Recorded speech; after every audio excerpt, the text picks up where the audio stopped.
ప్రభుత్వం కొన్ని files release చేసింది. అంతే. ఇంటర్నెట్ మొత్తం ఒకటే టాపిక్. ఒక పెద్ద కుట్ర సిద్ధాంతం. అది కూడా క్రిప్టో ప్రపంచాన్ని పునాదులతో సహా కదిలించేంత పెద్దది. ఇంతకీ ఏంటా కథ? దాని వెనకున్న నిజాలేంటి? ఈ విశ్లేషణలో చూద్దాం. 2026లో కొన్ని ప్రభుత్వ పత్రాలు బయటకొచ్చాయి. ఆ వెంటనే ఇంటర్నెట్లో ఒకే ప్రశ్న మారుమోగిపోయింది. 21వ శతాబ్దపు అత్యంత క్రూరమైన నేరస్తుల్లో ఒకడు బిట్కాయిన్ను కనిపెట్టాడా అని.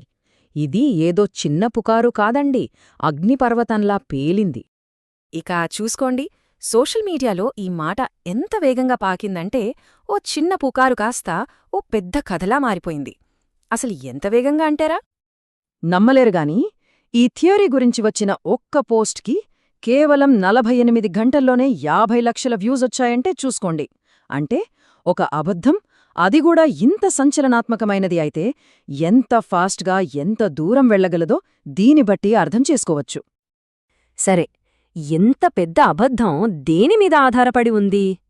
ఈ కుట్ర సిద్ధాంతానికి ఊతమిచ్చిన ఆ ఫేక్ సాక్ష్యాలేంటో వాటిని ఒక్కొక్కటిగా విడదీసి చూద్దాం పదండి. ఇక్కడ చూడండి, ఈ నకిలీ ఈమెయిల్ అసలు ఈమెయిల్ మధ్య తేడా మనకు క్లియర్గా కనిపిస్తుంది. ఫస్ట్ ఆ ఫేక్ ఈమెయిల్ చూడండి. అందులో 2 లైన్లున్నాయి. అది ఖచ్చితంగా ఒక తప్పు. అదే కాట ఆ financial.net అనే అడ్రస్ ఆ ఫైల్స్లో ఎక్కడా లేదు. మరి అసలు అడ్రస్ ఏంటి? ఒఫీషియల్ డాక్యుమెంట్స్ ప్రకారం ఎప్స్టీన్ వాడింది gvacation@gmail.com అన్నమాట. ఇంకా ఇదిగో ఫైనల్ ప్రూఫ్. ఆ ఫేక్ ఈమెయిల్లో వాడిన చిన్న డిజిటల్ బంగారు గని అనే మాటుంది కదా, దాన్ని మొత్తం డేటాబేస్లో వెతికితే ఒక్క రిజల్ట్ కూడా రాలేదు. 0. అంటే ఆ మాటే పూర్తిగా కల్పితం. తరువాత ఇంకో కథ, ఈ విగ్రహం గురించి. కుట్ర సిద్ధాంతాలు ఏం చెప్పాయంటే ఇది ఎప్స్టీన్ రహస్యంగా తనకోసం చేయించుకున్న డెత్ మాస్కట. కాని అసలు నిజమేందో తెలుసా?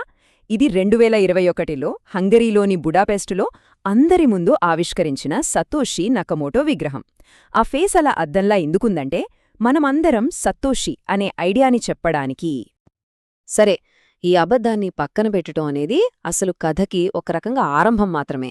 ఎందుకంటే ఆ ఫైల్స్లో బయటపడిన నిజం ఉంది చూశారు, అది ఈ కట్టుకథ కన్నా చాలా పెద్దది, ఇంకా చెప్పాలంటే మనల్ని ఆలోచింపజేసేది. ఆ ఫైల్స్ ప్రకారం ఎప్స్టీన్ బిట్కాయిన్ను సృష్టించలేదు. కాని అతని పాత్ర అనుకున్న దానికన్నా చాలా సంక్లిష్టమైనది. బిట్కాయిన్ భవిష్యత్తు అగమ్యగోచరంగా ఉన్న ఒక క్లిష్ట సమయంలో దాని మనుగడకు అవసరమైన ఆర్థిక అండగా నిల్చాడు. ఒకప్పుడు బిట్కాయిన్ ఫౌండేషన్ కుప్పగూలిపోయింది. అప్పుడు బిట్కాయిన్ ఫ్యూచరేంటో ఎవ్వరికీ తెలీదు. సరిగ్గా అదే టైంలో ఎప్స్టీన్ డబ్బు సీన్లోకొచ్చింది. MIT ద్వారా అతని గిఫ్ట్ ఫండ్స్ నేరుగా బిట్కాయిన్ కోర్ డెవలప్మెంట్ టీం జీతాలకు వెళ్లాయి.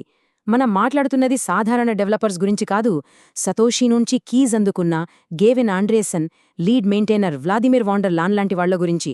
బేసిక్గా అతని డబ్బే ఆ ప్రాజెక్టును బతికించిందన్నమాట. ఈ ఫైల్స్లో దొరికిన ఈ ఒక్క కోడ్ చాలు వాళ్ల ఉద్దేశమేంటో అర్థం చేసుకోవడానికి. MIT మీడియా ల్యాబ్ డైరెక్టర్ జోయి ఇటో ఎప్స్టీన్కు రాసిన ఈమెయిల్లో ఏమన్నారంటే, ఈ రౌండ్లో మనం గెలవడానికి, వేగంగా ముందుకెళ్లడానికి ఈ గిఫ్ట్ ఫండ్స్ ఉపయోగించాం. అంటే సింపుల్గా చెప్పాలంటే ఎప్స్టీన్ డబ్బుని బిట్కాయిన్ డెవలప్మెంట్పై MIT కంట్రోల్ తెచ్చుకోవడానికి ఒక ప్లాన్ ప్రకారం వాడారన్నమాట. అయితే ఎప్స్టీన్ కథ ఇక్కడితో ఆగిపోలేదు. అతను కేవలం డబ్బు ఇచ్చిన దాత మాత్రమే కాదు, క్రిప్టో రంగంలో చాలా తెలివిగా, రహస్యంగా పెట్టుబడులు పెట్టి భారీ లాభాలు గడించిన ఒక ఇన్వెస్టర్ అని కూడా ఈ ఫైల్స్ బయటపెట్టాయి. ఉదాహరణకి కాయిన్ బేస్ పెట్టుబడినే తీసుకుందాం. తన పేరు బయటకు రాకుండా ఉండటానికి ఎప్స్టీన్ ఎంత పక్కాగా ప్లాన్ చేశాడో చూడండి. అతను డైరెక్టుగా ఇన్వెస్ట్ చేయలేదు. ముందు తన డబ్బుని బ్లాక్చైన్ క్యాపిటల్ అనే ఒక మధ్యవర్తికి పంపాడు. ఆ తర్వాత తన ప్రమేయం ఎక్కడా కనిపించకుండా ఉండేందుకు ఒక కొత్త అనామక LLC అంటే ఒక ప్రైవేట్ కంపెనీని క్రియేట్ చేయించాడు. ఆ కంపెనీ ద్వారా కాయిన్ బేస్లో ఇన్వెస్ట్ చేశాడు. ఇది తనని తాను దాచుకోవడానికి ఒక క్లాసిక్ ప్లాన్.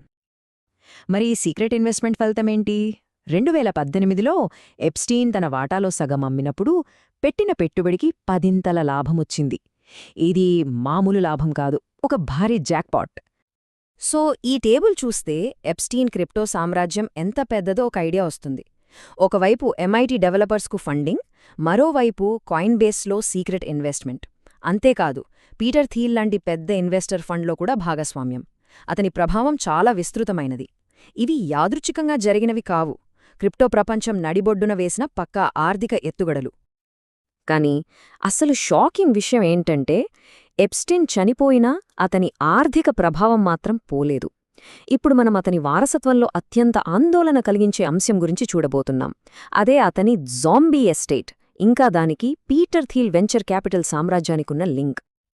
ఇక్కడ మనం 1953 ట్రస్ట్ గురించి తెలుసుకోవాలి. ఇది ఈ కథలో చాలా ముఖ్యమైనది. ఎందుకంటే ఎప్స్టీన్ చనిపోవడానికి కేవలం 2 రోజుల ముందు స్థాపించిన ఒక రహస్యమైన లీగల్ సంస్థ ఇది. దాని ఉద్దేశం ఒక్కటే, తన ఆస్తులన్నింటినీ మేనేజ్ చేయడం, తను లేకపోయినా తన ఆర్థిక ప్రభావాన్ని కొనసాగించడం. అన్నింటికన్నా షాకింగ్ విషయం ఏంటంటే ఈ 1953 ట్రస్ట్కి ఉన్న అతిపెద్ద ఆస్తి పీటర్ థీల్కి చెందిన వాలార్ వెంచర్స్ అనే వెంచర్ క్యాపిటల్ సంస్థలో ఉన్న వాటా. అవును, మీరు విన్నది నిజమే. ఎప్స్టీన్ ఎస్టేట్కి సిలికాన్ వ్యాలీలోని అత్యంత పవర్ఫుల్ ఇన్వెస్టర్లలో ఒకరికి డైరెక్ట్ లింక్ ఉంది. 2026 నాటి లెక్కల ప్రకారం వాలార్ వెంచర్స్లో ఎప్స్టీన్ ఎస్టేట్ వాటా విలువ సుమారుగా $170 మిలియన్. ఇది కేవలం ఒక నంబర్ కాదు. ఇది ఇప్పటికీ టెక్ ప్రపంచంలో యాక్టివ్గా పెట్టుబడులు పెట్టుతూ లాభాలు సంపాదిస్తున్న ఒక సంపద. ఈ వాలార్ వెంచర్స్ పోర్ట్ఫోలియోలో వైజ్, N26 లాంటి చాలా పెద్ద ఫిన్టెక్ కంపెనీలున్నాయి. చాలామంది వీటి సర్వీసులను వాడుతూ ఉండొచ్చు కూడా. అంటే దానర్థమేంటి? ఎప్స్టీన్ యొక్క జాంబీ సంపద మనం రోజూ వాడే టెక్నాలజీతో ముడిపడి ఉందన్నమాట. ఈ కంపెనీలు సక్సెస్ అయితే ఎప్స్టీన్ ఎస్టేట్ కూడా లాభపడుతుంది. చివరికి ఇదంతా మనల్ని ఒక తీవ్రమైన ప్రశ్న దగ్గర వదిలేస్తుంది. ఒక నేలస్తుడి జాంబీ సంపద మనం ఈరోజు వాడుతున్న టెక్నాలజీలో ఇంతలా ఎలా పెనవేసుకుపోయింది?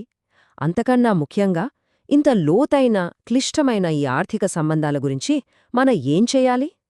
ఇది ఆలోచించాల్సిన విషయం.